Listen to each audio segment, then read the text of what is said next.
I'm done making Halloween decorations. Now it's time to take a look at Christmas. What do you think these might be?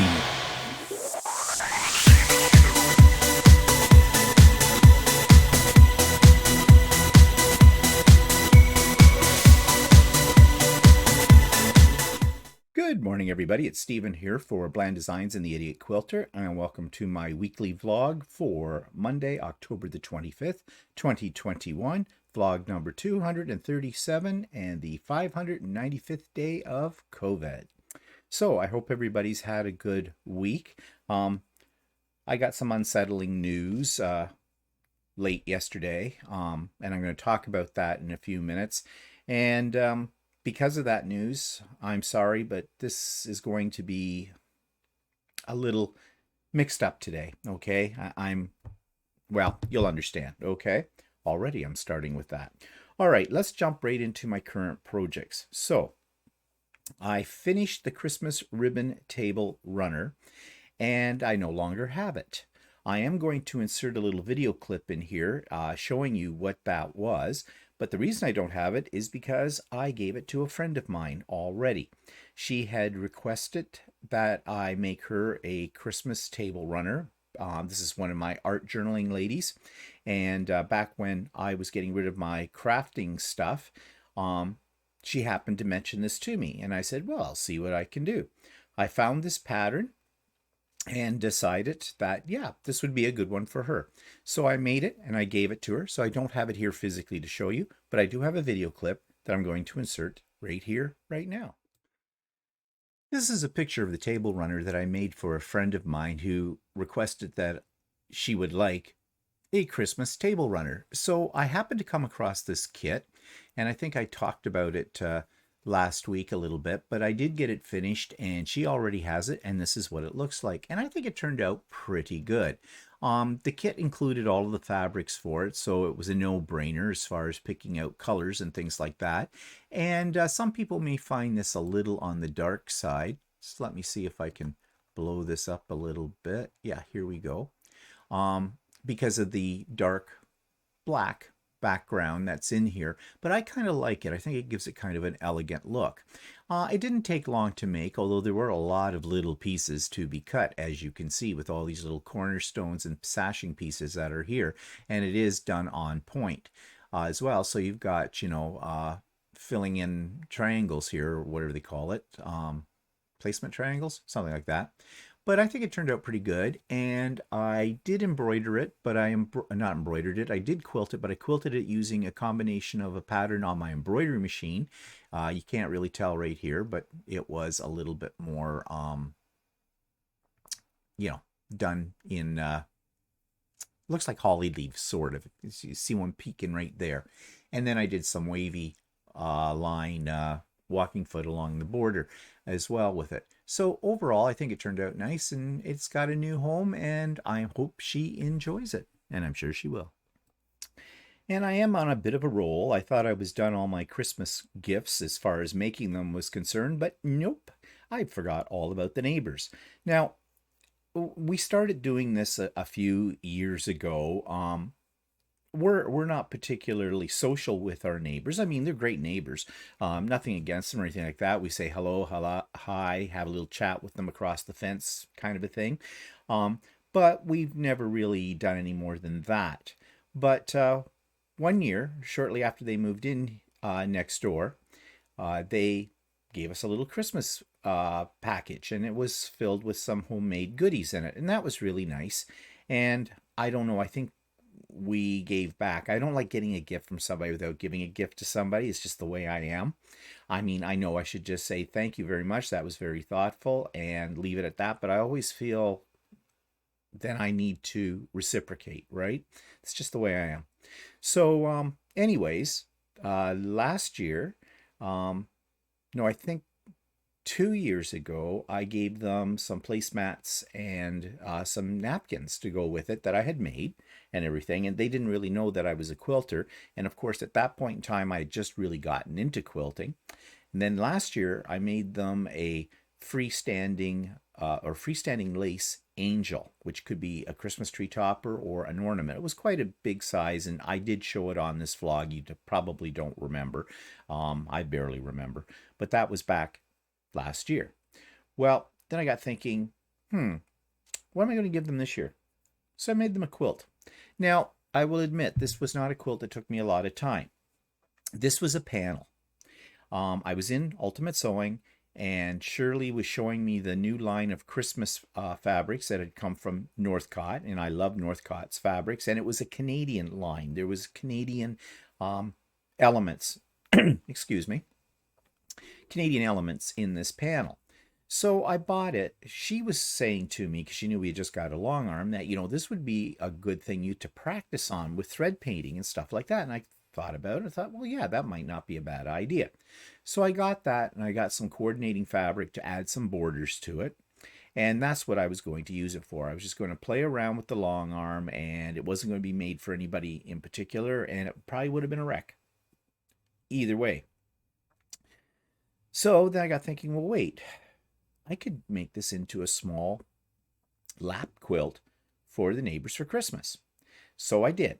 I added the borders to it, threw it on my long arm, did a very quick and easy pantograph design on it, bound it, and it's done. And so that's what I'm going to be giving them this year at Christmas time. So here, I'll show you what it looks like. This quilt is going to be a Christmas gift for the next door neighbors, and it was a very simple project to put together because I used a panel. And I went into Ultimate Sewing a couple of weeks ago and to pick up some fabric, and Shirley, the owner, showed me these new Northcott Christmas fabrics that had come in, and this was one of the panels. And she suggested using this panel to practice on our Lucey, doing some thread painting. So I bought some coordinating fabric for the border, and I realized I had not yet made a Christmas present for our next door neighbor, so I thought I would throw this one together pretty quickly.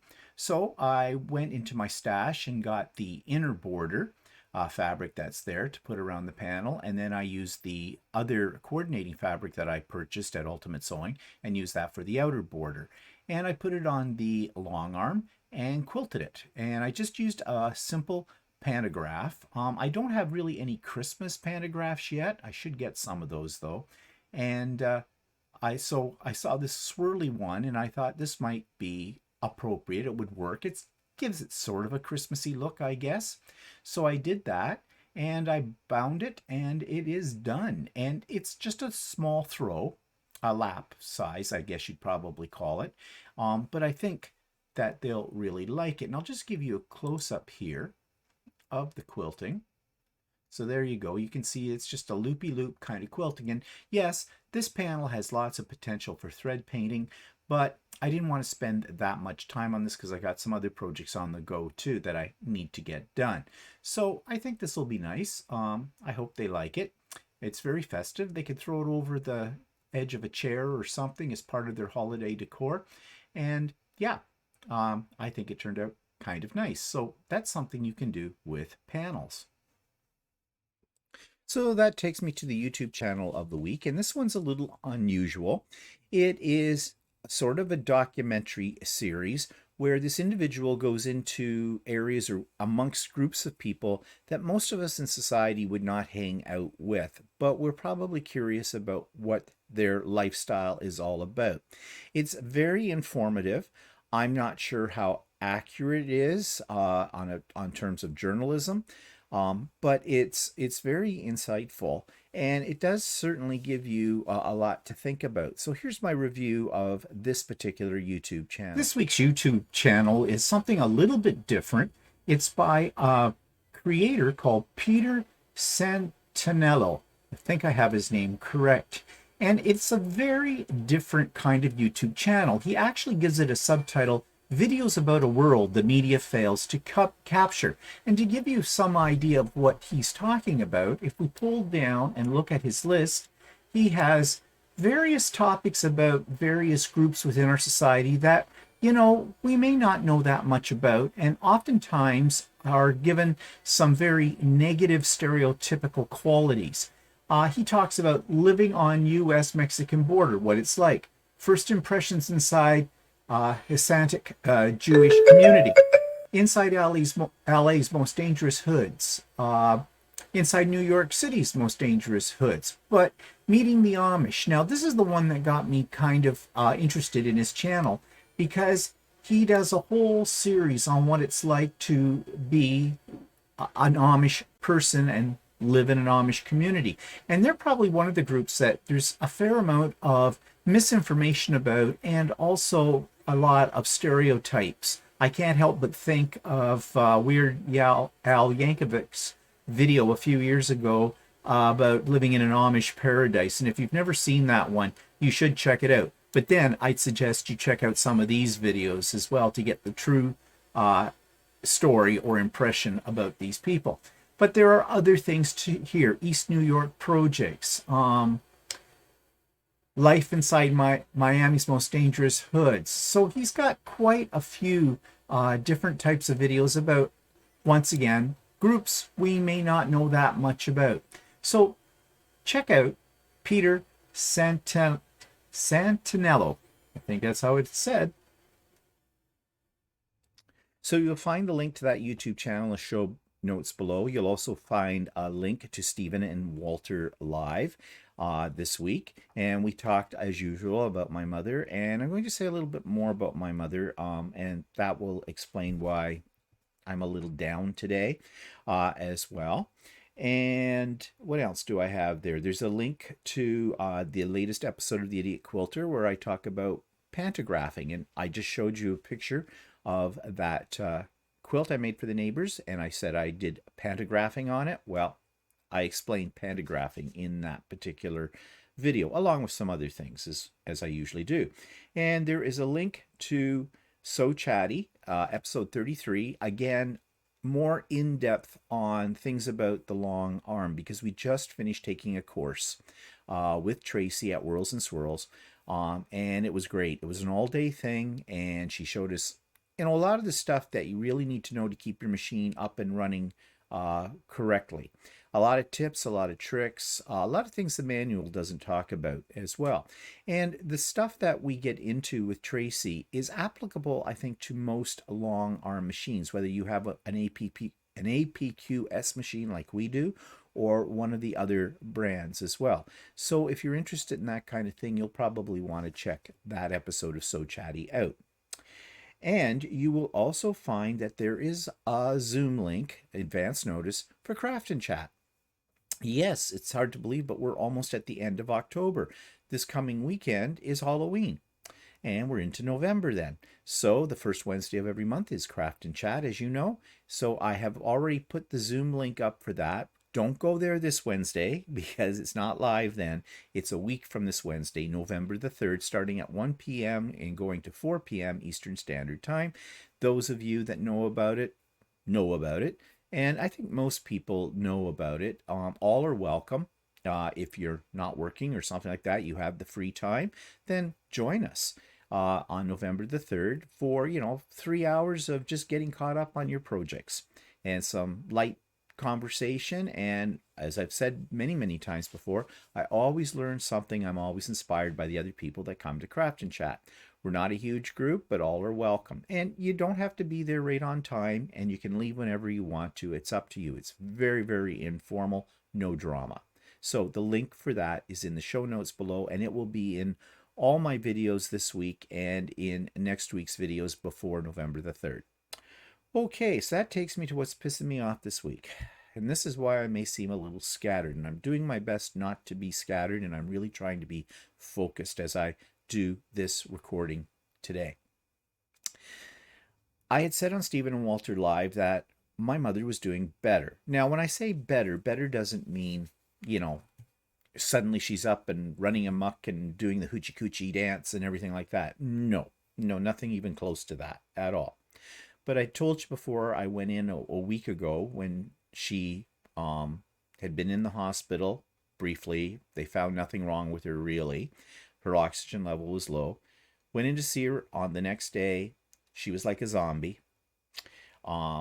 She didn't make any response to me in any manner. And I, after talking to the staff there and everything, I really felt that this was the end. the starting of the end. Well, then my sister and I went over in the middle of the week to see her, and she was responsive. I mean, she's still in bed. She's bedridden. She was still on oxygen, but apparently they had gotten a little bit of food into her, and I don't know what they meant by a little bit. But she seemed much different from when I saw her on the Saturday. So I'm thinking to myself, okay, maybe they gave her something in the hospital, some kind of drug, excuse me, for whatever reason, and she was still a little dopey from that. So, we left on a positive note. We thought, well, okay. I mean, she's not 100%, nowhere near it, but this was much better than what I saw before. Well, that's what I told everybody yesterday on Stephen and Walter Live. If you were there, you heard it. So around 8 o'clock last night, Sunday night, we're watching TV, and I get a phone call, and it's from the nursing home. And it's not good news. In fact, it was disturbing news. Now, as much as you prepare yourself, and I have been preparing myself, I've been preparing myself for a while because I know it's inevitable that my mother is going to go. Okay? So I wanted to be prepared for this because I wasn't prepared when my father passed away. And I got through it. Well, you do. You have to, right? But I just didn't want to be caught with my pants down, kind of a thing on this. So I have prepared files and things, gathered all the essential information I need, numbers, things like that in the event of. So they're telling me, yeah, her breathing is very, very shallow. She has a one arm is a little swollen, and they said hard. I'm not sure what hard meant. And the other arm was sort of going the same way. She had had very little to eat. They got maybe a spoonful or two of stuff into her, but that was it. She was pretty much out of it. She was non-responsive. The doctor had looked at her, and, well, here was the decision that I had to make. And I'm still not sure if it's the right one. They wanted to know if I want to send her to the hospital. And I said, okay, now you see, I have signed a form that moved her care level from a 3 to a 2. I just did that when we went over to see her the middle of the past week.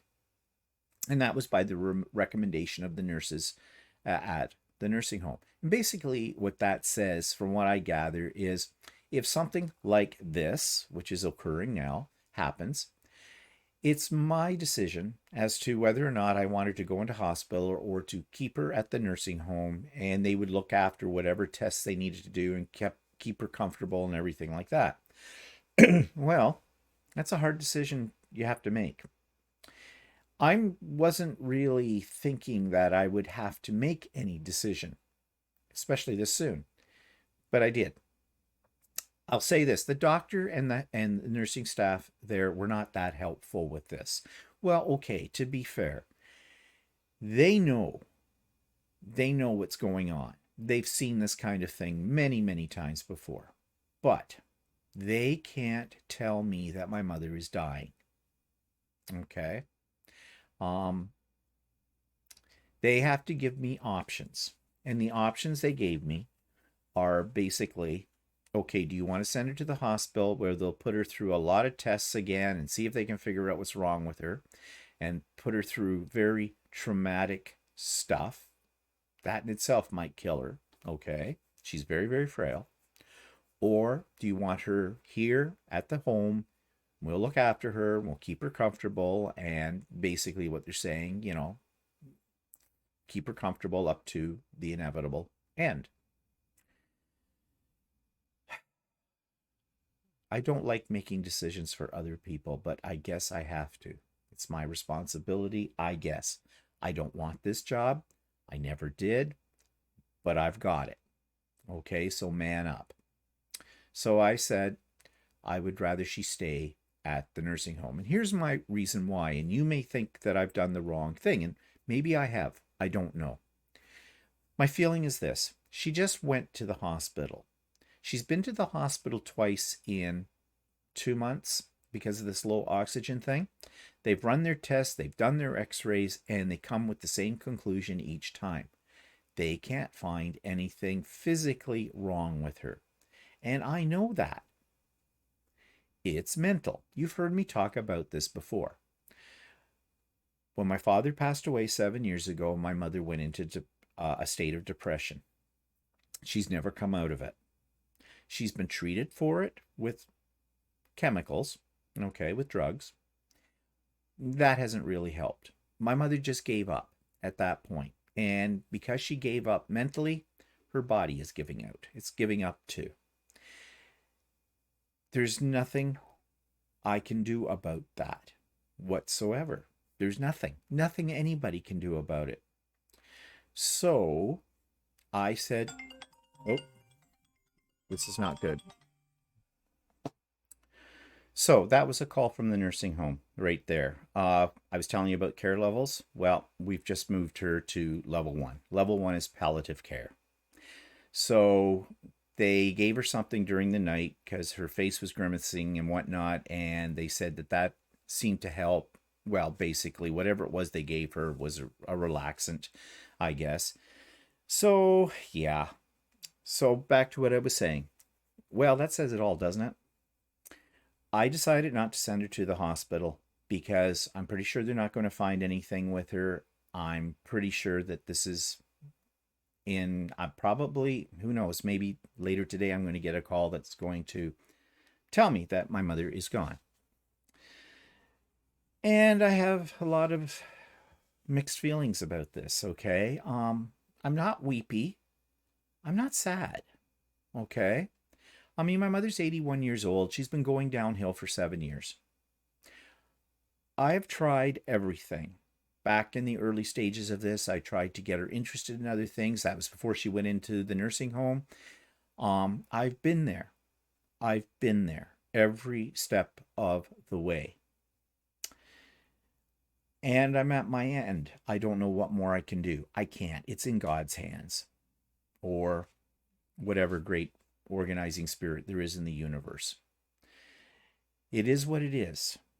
These are words that are coming out of my mouth right now. They're not, in my head, there's a whole lot of things going on. And I'm sure other people have been through this and they know exactly what I'm talking about. So I sit and I wait. And I anticipate that I'm not going to have to wait that long. And then I just want this whole thing over with. I really do. I'll be very honest. Since I retired, and I've been retired for almost 10 years, this is what my retirement has been like. There isn't a day that goes by that I didn't worry about my parents, that I wasn't doing something for my parents. When my father passed away, it was very sudden. He died in his sleep. We didn't anticipate that. That's what I meant by being prepared this time. Because he was physically healthy. He had dementia. He had just gotten into a nursing home. I went through sheer hell with my father for about 2 years or so. Sheer hell with him and my mother, looking after the two of them. My mother was exhausted with my dad. And to be quite honest, she wasn't a whole lot of help with him. I would get phone calls at 2 o'clock, 3 o'clock in the morning. My father had fallen. And Walter and I would rip over there to the house and try to get my dad up. Before he went into the nursing home, a couple of those falls he had, we had to call the paramedics.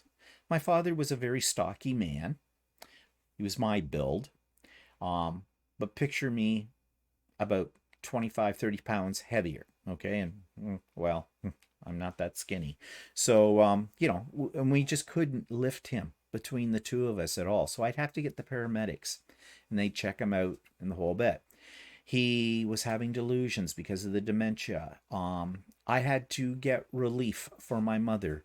I did everything I could to support her, to help her out as much as I could. They weren't in a great financial state. I bailed them out. I had just retired. My income had been cut in half. I'm not a rich man. I know you may think I am because, I just bought a long arm and all that kind of stuff, but no, we're not rich. We're comfortable. Okay. So luckily I was able to do that. I wasn't happy about it at the time, but it was my responsibility. Nobody else was coming to help. My brother lives in BC. My sister had her own family to look after. So we did that. And then after my father passed away, we sold the house, their house. I got my mother into a nice apartment building where her friends were living at the time. And then they started doing things for her too. I was constantly over to see my mother, to do things for her. It got to the point where we were doing her grocery shopping. My sister was doing her laundry. And my mother was doing nothing. She had just given up at that point in time, and she had stopped walking. Many times I'd go over there or call her and she'd be in bed. She just didn't feel like getting out of bed. Also, those are signs of depression. But because she wasn't walking and we did things, I took her to see people about that for physio. She wouldn't do that. We got her a walker. She used that for a while, but then she just was too much. She just ended up sitting on the couch all day watching TV, then in bed. And then she started to fall because her muscles had atrophied and paramedics were over. I had one of those alert things. I did everything I possibly could, and it ate away at me. It has always been eating away at me. So now we've come to this point. All these things have led up to this point. There's a whole lot more I could tell you too, but I'd be here for a day. I could write a book. Okay? I'm not looking for sympathy, by the way. I'm just telling you. I'm being honest. I'm always honest on this channel. You know that if you've been with me for a long time. So, what do I want happen?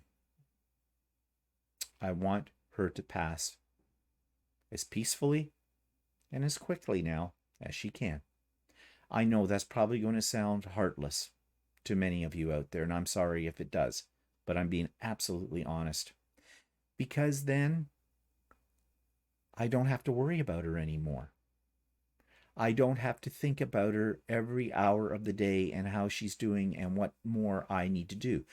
I will probably always second guess myself about all the decisions and all the thoughts that I have when this is over with. That is probably very normal. But that it is what it is. So that's why I'm not really pissed off with anything today. I guess this is life, and this is what one has to deal with. And that's what I'm dealing with right now. So, okay. So, I'll keep you up to date on it all. All right, let's move on to other things. Product reviews. Okay. Well, I bought some pantographs, and already spoke about what those are. And I bought a ruler from a company out west that specializes in making rulers for ruler foot quilting. I'm a little disappointed in the ruler I got, and I'm not sure if I got the wrong one or not, because it just doesn't seem to be like the other rulers that I bought for doing ruler work on my long arm. Maybe I got the wrong one, but I'm sure I got the one that was meant for a long arm. I don't know, it's a 1/4 inch high, and that's what you're supposed to have. But I don't think I'll be buying any more from this particular company. Not probably their fault or anything. I may have ordered the wrong one. I don't know. I'm not worried about it. And that's about all. I'm not going to show you that stuff because you've already seen a pantograph if you saw my idiot quilter from last week. And yeah, and the ruler's a ruler. Okay, 3D printing. So I 3D printed Christmas trees, little ones. Why? Because I could. They're cute. I think they'll make a really cool Christmas decoration. I printed them in different sizes, and I can actually put a little LED light up inside them, and I think they'll look kind of cute. So I did make a little video showing what these look like. So I've been busy on my 3D printer making more Christmas decorations, and I found this model for this particular Christmas tree, and I thought it was really kind of cute. And so I printed it out in various sizes and in various colors, as you can see. Now the thing is, these are hollow inside. So you can put a little electronic LED light inside of these and have it glow, and that's what I think I will probably do. In fact, I think I need to order a few more of those lights because I have some from last year, but I think I could use some more. But I thought these were really kind of neat, and I thought I might put them on my coffee table in my formal living room this Christmas and light them up, and I think they'll look quite nice there. So yeah, 3D printing for Christmas. I'm all about it. And this takes me to another video, Blast from the Past, of our last trip to Australia in 2019, just before all hell broke loose in the world. And this is the day 2 of Cairns in Australia. Cairns, I think it's Cairns. I think that's the proper way to say it. And this was on March the 31st, 2019. And we take you around and show you Cairns. And you want to know something, just as an aside, I get a lot of joy reviewing these little video clips I'm putting in for you about my travels because they just bring up happier times. And yeah, right now I need some happier times. So here's day 2 in Cairns. And so we decided to do the aquarium. It's raining right now.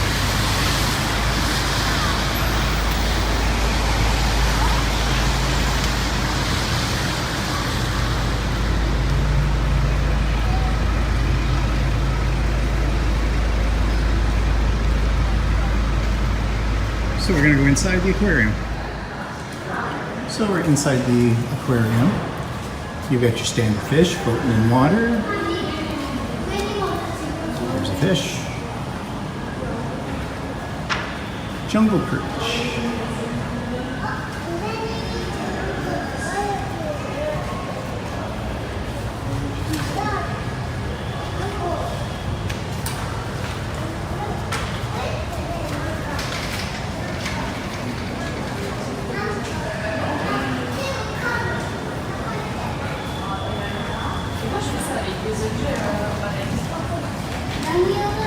Kind of eel.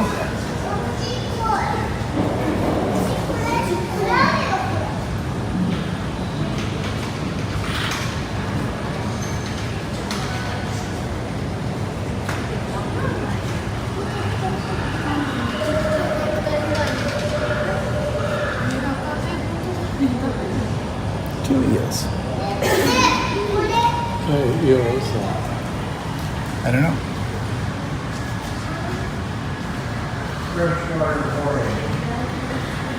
It's a moray. Oh, moray. It's a moray. It's a moray. It doesn't fit very well. Australia is restricted to a number of streams in the far north Queensland and tropical western Pacific region. Fish and chips of Germany. These are barramundas, which seem to be a lot on the fish menus around here quite a bit, including fish and chips. Well, I don't know if they're on fish and chips. Oh, I thought they were. I thought that's what you said. Okay, look, If Walter's they're on lying. menus all over the place. Well, then you said fish and chips. I don't know, that's what they said. Well, I don't see any chips in there. Barramundas. Smile for the camera. There in the back, you can see the blue lobster. Victoria, Western New South Wales, Southern Western Queensland. Freshwater. There's another one down here.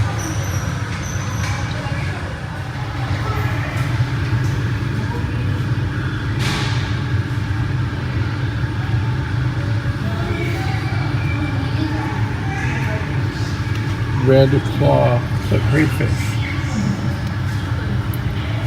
Oh, he's got one little claw that's red. He's eating cheesies. Oh, he's eating. Jungle prawn. Currently flowing rivers and creeks from near sea level to medium elevation.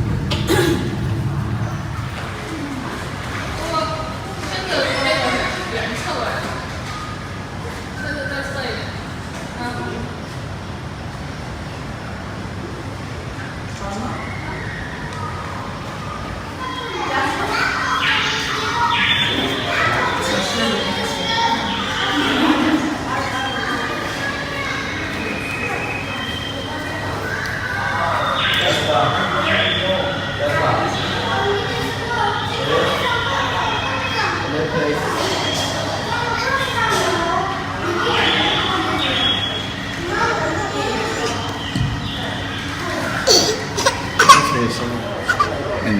is a water dragon. And he's got a friend. Okay, they're playing that trick, looking up to the ceiling, see if he'll look up too. That's how they amuse themselves while they're caged.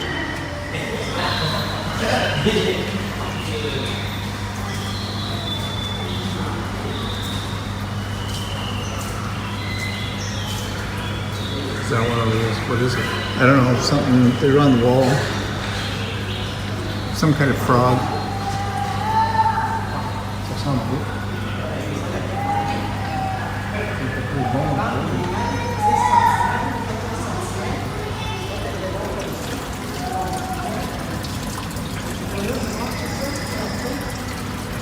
Whatever's in here is well hidden.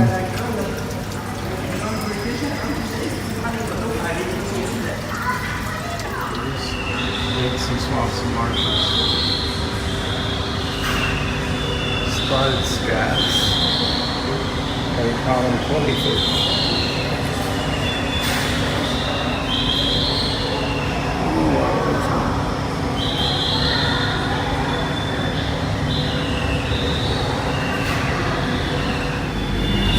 And this is a giant mud crab, and he doesn't look really happy. You eat other crabs. Oh. They're cannibalistic. Diet of barnacles.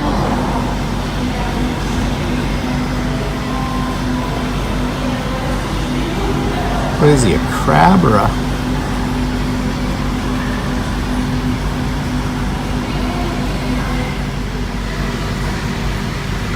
A bunch more of them. Didn't even notice them. Or lobsters or something. Here, we're going to cut. Okay, there's a hole here. You can crawl under it, and oh god, I'll never get back up again. Oh, it's not easy while I carry the camera. Oh! Oh, what hideous things will we see up here? Oh no, look at that, it's terrible! Oh, I can't get up. Oh.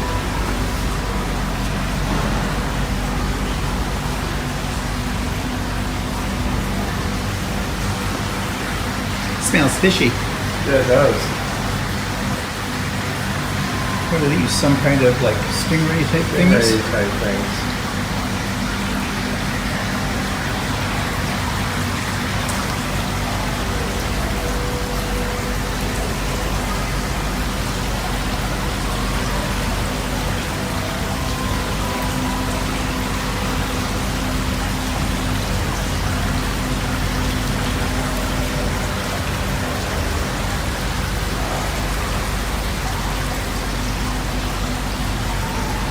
Here, move.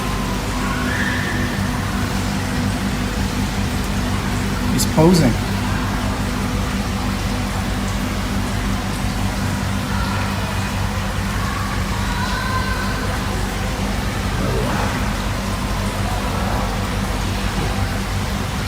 Okay, now we have to get back out of here.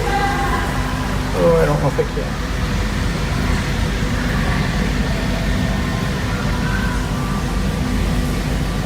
Trying to get out.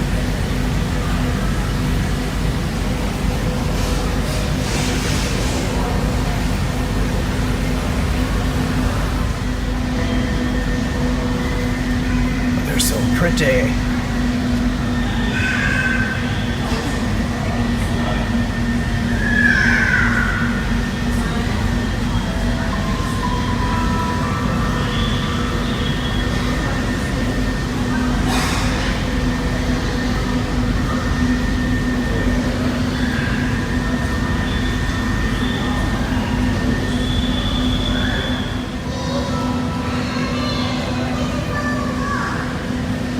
It's a big tank that goes all the way down there,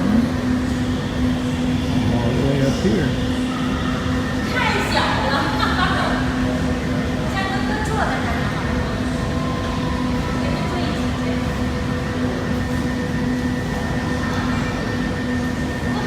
Yellow accessories and gold saddles. Well, aren't those ones with the stripes? I saw Finding Nemo. Yeah, that's what do you call it? Clownfish. Clownfish. colors on that one.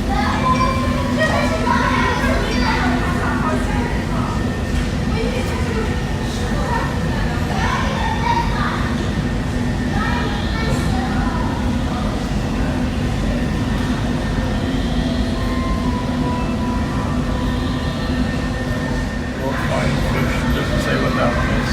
Some kind of puppy thing.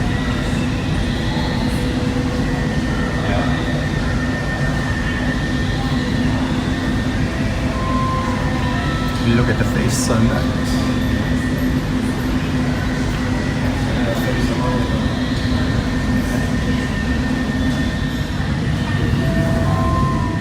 You're missing the What? here, top corner.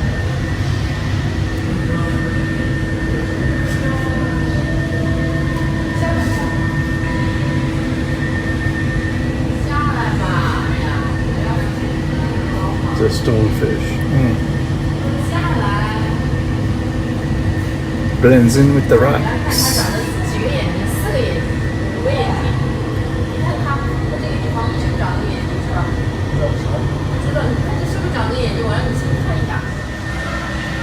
Lucey jellyfish.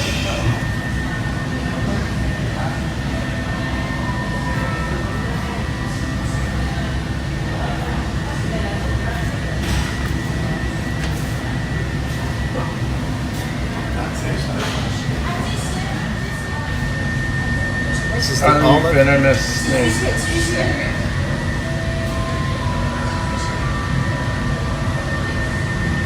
Find their prey by poking their head into crevices. They avoid open water as the predators and sharks are. Main predators are sharks and muskrats.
Some seahorses.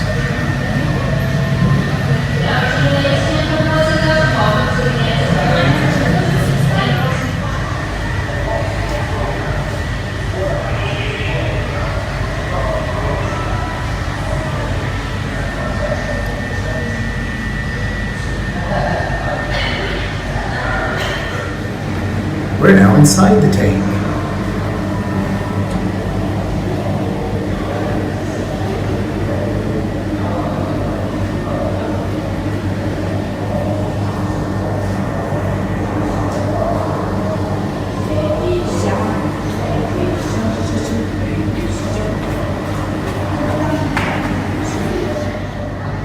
There's a big fish.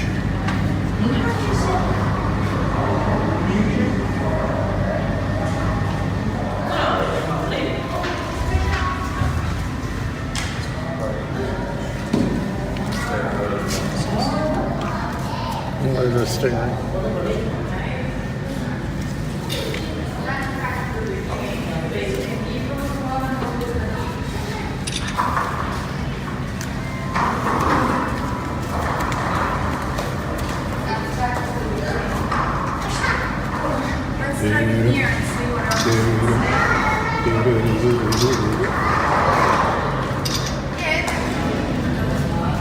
So now we're in a tunnel that connects these tanks together.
having lunch again along the waterway out here. This is called Mondo's. But we've ordered Indian food here. I've got the Sri Lankan chicken curry, and Walter was going to have the nasi, whatever that's called, which is a Dutch dish, but he changed his mind and went for, what did you go for that? I got, instead of chicken, I got one that's just vegetable type curry. Madras. Oh, vegetable madras? Yeah. So we'll see what that's Might be able to share it or something. Yeah, well, we'll see how much that is. And of course, beer. So this is Walter's vegetable, what's that, vegetable? Madras. And I had the Sri Lankan chicken curry. And both are pretty good. They're not overly spicy, which is okay. I don't mind it hotter, but that's fine. So when you eat peasant food at a Hilton, it becomes elevated to gourmet. So we're down by the marina. How could you guess? In the boardwalk. We came up this yesterday, but we're going down it today. Well, actually, I haven't been down this one part of it. We haven't down this part? Oh, okay. We weren't down this far before.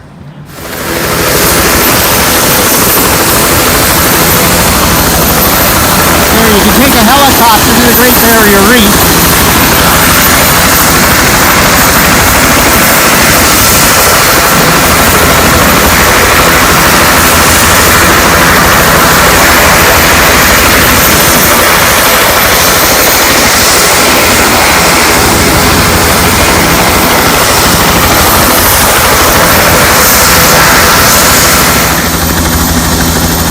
So it's low tide right now, as you can see.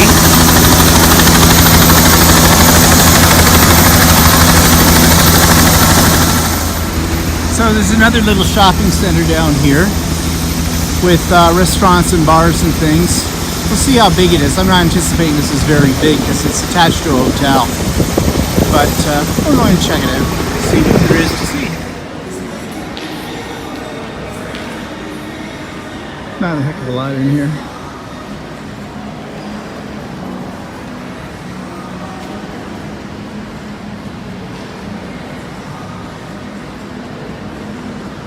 Which is what I kind of figured, because basically it's attached to a hotel. So that takes me to events in the past week, and I've already talked about Mom, of course, and talked about the course we took at Whirls and Swirls with Tracy for the long arm. So the only other thing that came up this week that was kind of interesting and exciting was TWQ's anniversary celebration, their 3rd year anniversary celebration. TWQ, as you may or may not know, is called the Quilter. Actually, it's TQW, the Quilter's Way. It is an online group that is a membership group that I've belonged to for, well, since they started 3 years ago.